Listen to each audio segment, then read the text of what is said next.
इस समय की सबसे बड़ी ब्रेकिंग न्यूज लुधियाना छावनी से आ रही है, जहां सिख रेजिमेंट ने विद्रोह कर दिया है। हाँ, भारतीय सेना में बड़ा विद्रोह, सिख रेजिमेंट ने आत्मसमर्पण किया, सैनिकों ने जलाई वर्दी। पाकिस्तान और भारत के बीच मौजूदा तनावपूर्ण स्थिति में जहां भारत युद्ध के मोर्चे पर लगातार असफलताओं का सामना कर रहा है, वहीं भारतीय सेना के भीतर एक और गंभीर संकट उभर रहा है।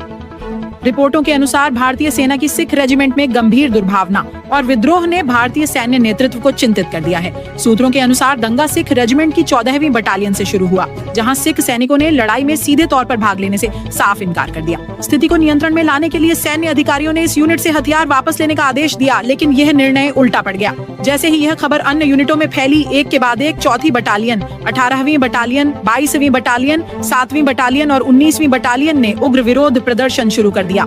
इस बीच दिल्ली में तैनात 124 सिख इन्फेंट्री बटालियन के सिख सैनिकों ने विरोध में अपनी वर्दियां जला दी और नारे लगाने लगे। इस घटना के बाद लुधियाना में तैनात 152 सिख इन्फेंट्री बटालियन ने भी विद्रोह का रास्ता अपना लिया और कैंप में तोड़फोड़ शुरू कर दी।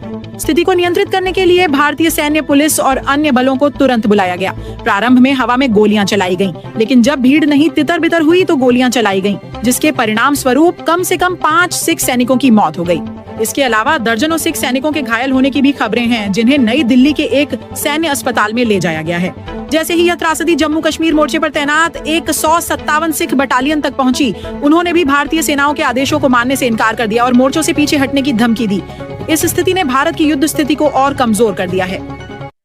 सैन्य विशेषज्ञों के अनुसार इस विद्रोह से न केवल भारतीय सेना के भीतर गहरे जातीय और धार्मिक विभाजन का पता चलता है, बल्कि इससे भारत की आंतरिक कमजोरियां भी उजागर हुई हैं। रक्षा विश्लेषकों का कहना है कि यदि इस स्थिति को नियंत्रण में नहीं लाया गया तो भारतीय सैन्य इकाइयों में और अधिक अराजकता फैल सकती है।